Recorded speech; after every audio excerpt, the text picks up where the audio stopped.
गुरुवार को संसद परिषद अखाड़े के रूप में तब्दील हो गया। एक तरफ बीजेपी के सांसद तो वहीं कांग्रेस के सांसद आमने सामने हो गए और जमकर धक्का मुक्की हुई। इस धक्का मुक्की के दौरान बीजेपी के 2 सांसद गंभीर रूप से जख्मी हो गए, जिसमें प्रताप सारंगी की सर फूट गई और वहीं मुकेश राजपूत गंभीर रूप से जख्मी हो गए और दोनों आरएमएल हॉस्पिटल में भर्ती हैं। मुकेश राजपूत और प्रताप सारंगी के भर्ती की खबर सुन करके बीजेपी के तमाम केंद्रीय मंत्री भी वहां जाकर के उनके हाल चाल लेने का प्रयास किया।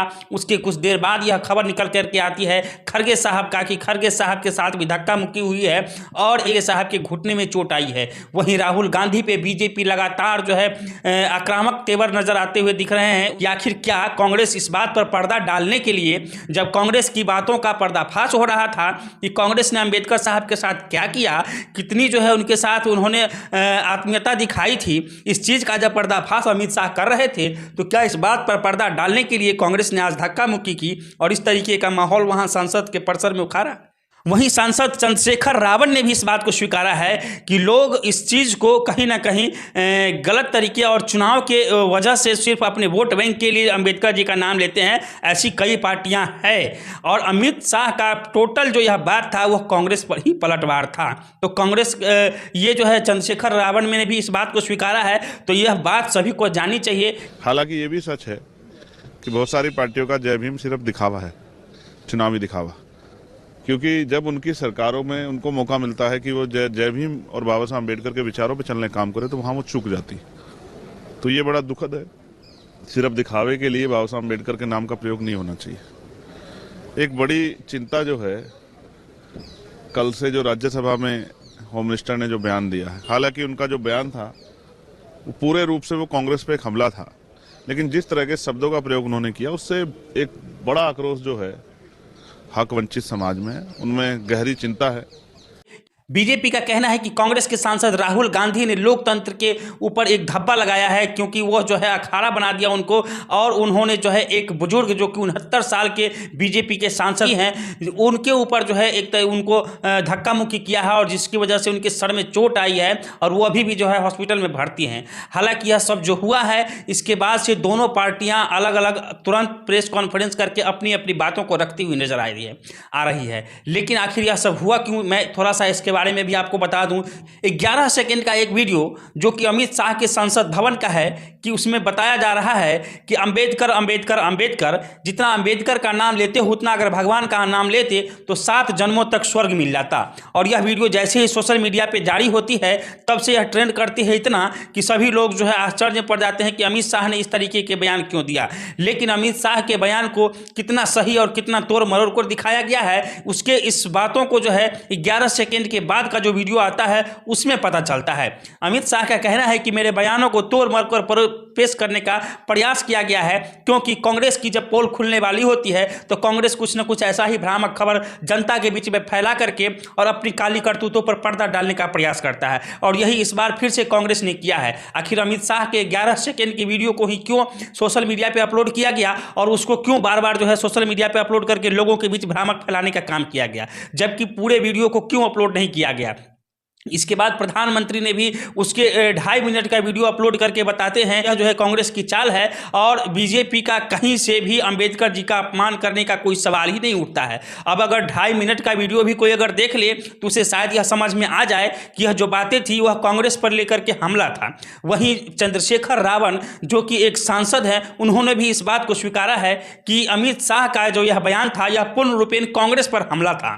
तो इसको लेकर के कांग्रेस बैकफुट पे नजर आती हुई जब समझ में आया उनको तो अब धक्का मुक्की पर उतर गए और इस बात को जो है वो दबाने का प्रयास किए और धक्का मुक्की करके बीजेपी के 2 सांसदों को अस्पताल पहुंचा दिया। ऐसा आरोप बीजेपी ने कांग्रेस पर लगाया है। वहीं कांग्रेस के राहुल गांधी कहते हैं जब मैं संसद भवन जा रहा था तो मेरा रास्ता रोका गया और मेरे साथ धक्का मुक्की की गई, मेरे वरिष्ठ खड़गे साहब को धक्का मुक्की की गई और वो जब नीचे जमीन पर गिर पड़े तो उनके घुटने में चोट आई है।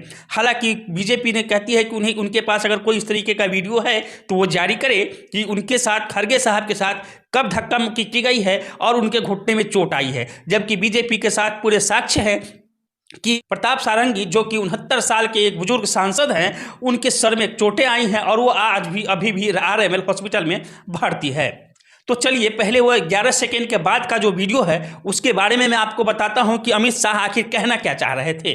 उन्होंने पहले कहा कि अंबेडकर अंबेडकर अंबेडकर एक फैशन चल गया है और अंबेडकर का जितना नाम लेते हो उतना अगर भगवान का नाम लेते तो शायद 7 जन्मों तक स्वर्ग मिलता। इसके बाद जो अमित शाह ने कहा, इस बात को भी जानना लोगों को इसलिए जरूरी है कि उस बात का आखिर मतलब क्या होता है उसे 11 सेकेंड के बाद के बातों से पता चलता है कि वह बात जो है किसके लिए कही गई, क्यों कही गई। आपने 11 सेकेंड का वो वीडियो सुन लिया, तो अमित शाह के 11 सेकेंड के बाद का जो वीडियो है उसके बारे में भी आपको बताता हूं मैं। पहले वो आप सुनिए कि अमित शाह ने क्या कहा।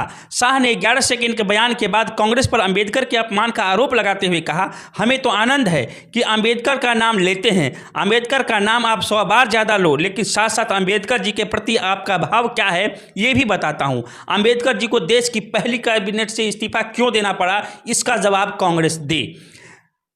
अंबेडकर जी ने कई बार कहा, अनुसूचित जाति और अनुसूचित जनजातियों के प्रति हो रहे व्यवहार से मैं असंतुष्ट हूं, सरकार की विदेश नीति से मैं असहमत हूं। वहीं अंबेडकर जी ने कहा कि अनुच्छेद 370 से मैं असहमत हूं। शाह ने आगे कहा, अंबेडकर जी को आश्वासन दिया गया लेकिन उसे पूरा नहीं किया गया, बाद में उन्होंने इस्तीफा दे दिया। और इस बात को लेकर के कांग्रेस को यह बताना चाह रहे थे केंद्रीय गृह मंत्री अमित शाह कि आप सिर्फ अंबेडकर के नाम का सहारा सिर्फ अपने वोट बैंक के लिए अगर लेते हो तो यह मजाक का विषय मत बनाओ। अंबेडकर जी एक महान व्यक्तित्व के इंसान हैं और उन्होंने संविधान जो लिखा उस संविधान पर आज हम भी खड़े हैं, आप भी खड़े हैं, तो कम से कम वोट बैंक के लिए सिर्फ अंबेडकर जी का नाम फैशन के तौर पर मत लो। उसके प्रति जो कांग्रेस ने किया है जरा उसको भी सुन लो। देश की पहली कैबिनेट से आखिर अंबेडकर जी को इस्तीफा क्यों देना पड़ा, इसका जवाब भी कांग्रेस को देना चाहिए। और धारा 370 से असहमत डॉक्टर अंबेडकर, भीमराव अंबेडकर साहब, आखिर क्यों उस चीज़ का ख्याल कांग्रेस ने नहीं रखा। वहीं बीजेपी की तरफ से कई बातें सामने निकल कर के आ रही है कि कांग्रेस आखिर कई वर्षों तक अंबेडकर जी की मूर्ति संसद भवन में क्यों नहीं लगाई। कांग्रेस ने कितनी प्रतिमाएं डॉक्टर भीमराव अंबेडकर जी की लगवाई, इन सब का जरा जवाब दे। तो इससे पता चलता है कि कहीं ना कहीं कांग्रेस सिर्फ वोट बैंक के लिए ये अंबेडकर जी का नाम अपने मन में फैशन के तौर पे ही लेना पसंद करते हैं। वहीं सांसद चंद्रशेखर रावण ने भी इस बात को स्वीकारा है कि लोग इस चीज़ को कहीं ना कहीं गलत तरीके और चुनाव के वजह से सिर्फ अपने वोट बैंक के लिए अंबेडकर जी का नाम लेते हैं। ऐसी कई पार्टियां हैं और अमित शाह का टोटल जो यह बात था वह कांग्रेस पर ही पलटवार था। तो कांग्रेस ये जो है चंद्रशेखर रावण ने भी इस बात को स्वीकारा है। तो यह बात सभी को जाननी चाहिए कि आखिर क्या कांग्रेस इस बात पर पर्दा डालने के लिए, जब कांग्रेस की बातों का पर्दाफाश हो रहा था कि कांग्रेस ने अंबेडकर साहब के साथ क्या किया, कितनी जो है उनके साथ उन्होंने आत्मीयता दिखाई थी, इस चीज़ का जब पर्दाफाश अमित शाह कर रहे थे तो क्या इस बात पर पर्दा डालने के लिए कांग्रेस ने आज धक्का मुक्की की और इस तरीके का माहौल वहां संसद के परिसर में उखाड़ा। हालांकि आखिर दोनों तरफ से आरोप और प्रत्यारोप का दौर जारी है। बीजेपी कांग्रेस पे सवाल उठा रही है और कांग्रेस बीजेपी इस पर सवाल उठा रही है।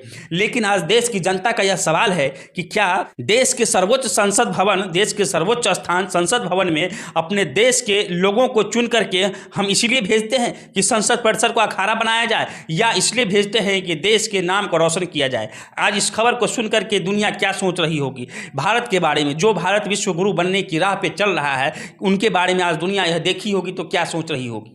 यह बड़े ही शर्म की बात है कि संसद भवन में इस तरीके के लोग जो है वहां जा करके इस तरीके की बातों को जो है उल्लेख करते हैं। और ऐसी खबरें सुनने को जब मिलती है तो कहीं ना कहीं जो लोग वोट दे करके आपको अधिकार दिए हैं उस संसद भवन, उस देश के मंदिर, सबसे बड़े मंदिर में जाने के लिए जो आप लोगों को अधिकार दिए हैं, उन लोगों को बहुत आखिर दिल पे चोट लगती है कि क्या मैंने इसी दिन के लिए और इसी खबर देखने के लिए, इसी तरीके की बात सुनने के लिए अपने लोगों को मैं वहाँ तक, उस मंदिर तक पहुँचाने का काम किया हूँ। तो यह सवाल जो है कांग्रेस और बीजेपी दोनों के लिए है और इस बात पे जरूर मंथन करनी चाहिए सभी को। देश की जनता को गुमराह करने से बेहतर है अपने अंदर झांकिए और देश के लिए और देश के आगे आने वाले पीढ़ियों के लिए, जो पीछे हमारे देश के लिए कुर्बान हुए, उन लोगों के लिए आपके दिल में कितनी सच्चाई से और कितनी शिद्दत से आप उस चीज़ को आगे बढ़ाने का प्रयास कर रहे हैं। यह एक बार जब अपने अंदर झांक लीजिएगा तो इस तरीके का दृश्य हमें नहीं लगता है कि दोबारा कभी संसद परिसर में देखने को मिलेगा। बाकी इस वीडियो को देखने के बाद आपकी क्या राय है कमेंट बॉक्स में अवश्य लिखिएगा। कांग्रेस और बीजेपी एक दूसरे पर आरोप और प्रत्यारोप लगा रहे हैं, राहुल गांधी सही हैं या फिर अमित शाह बीजेपी, कौन सही है कौन गलत, कमेंट बॉक्स में अपनी प्रतिक्रिया दीजिएगा। फिलहाल आप देख रहे थे धमाल इंडिया न्यूज़। वीडियो को ज़्यादा से ज़्यादा शेयर कीजिएगा। नमस्कार।